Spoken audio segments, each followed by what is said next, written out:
और बुरा क्या हुआ है सर? बुरा तो देखो साहब, उनके साथ कभी ऐसे जो शोषण हुआ करता था, कभी उन्हें कोई पैसा कैसे मिल जाता था तो वो उनका ब्याज में ही जीवन निकल जाता था, और कभी कभी तो खेत भी उनको देना पड़ता था। ये स्थितियां हुआ करती थी उस समय। वो क्या है, चांदी और ये रखने के बहुत शौकीन है, तो अपनी चांदी भी वहां पर जो सूदखोर है उनको दे देते थे, और वो पूरी की पूरी चांदी भी उनकी खत्म हो जाती थी, कई खेत खत्म हो जाते थे। परंतु अब देखने को मिल रहा है कि अब जागरूकता आई है। अब पढ़े लिख करके उनको मालूम है कि हमें कहाँ से जाना चाहिए, और ये जो जनधन वाली जो स्कीम कारगर हुई कि अब सबके खाते बैंकों में खुले हैं। अब डायरेक्ट पैसा जो आने लगा है सरकार का, जैसे हमारे मध्य प्रदेश में लाडली बहना है, किसान सेवा निधि है, इस प्रकार से स्कीमों का पैसा, जो गर्भवती माताएं होती है तो उनका जो ICDS की तरफ से जो पैसा आता है वो सब खातों में जाने लगा है।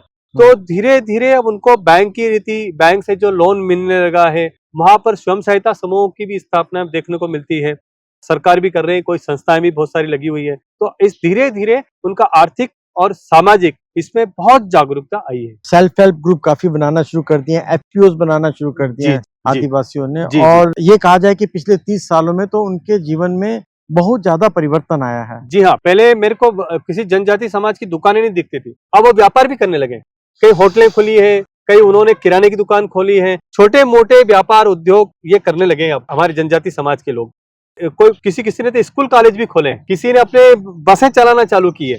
तो ऐसे धीरे धीरे वो अन्य समाज की मुख्य धारा में आने लगे हैं। और ये जो सपना हमने भी देखा था कि इनकी आर्थिक, सामाजिक और इनका स्वास्थ्य भी ठीक रहे, इसलिए वो स्वास्थ्य के प्रति भी सजग होने लगे, अच्छे साधन होने लगे।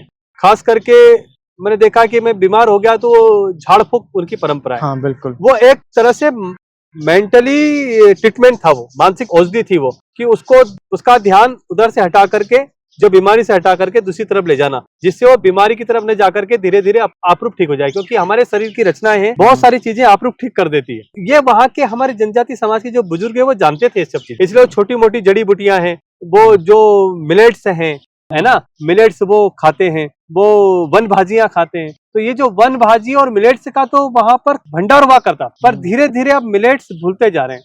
हम चाह रहे हैं कि मिलेट्स के तरफ वापिस जनजाति समाज जाए, जैसे कुल्थी है, बाजरा है, मक्का है, ज्वार है, हमारा ये वन भाजियों में पुआड़ा है, वो कई रजान की भाजी होती है, वहां के नाम में जो ले रहा हूँ, ऐसी बहुत सारी भाजियां हैं जिनको वो खाते थे, जिससे उनको विटामिन, प्रोटीन, शरीर में ताकत होती थी। मैंने कभी भी जनजाति समाज को हार्ट का पेशेंट नहीं देखा, कभी मैंने कैंसर का पेशेंट नहीं देखा। परंतु अब बाजार से जितना संबंध जनजाति समाज का होने लगा है, और बाजार की चीजें जैसी गांव में और जनजाति समाज सेवन करने लगा है, अब वहां बीमारियां भी धीरे धीरे बढ़ने लगी।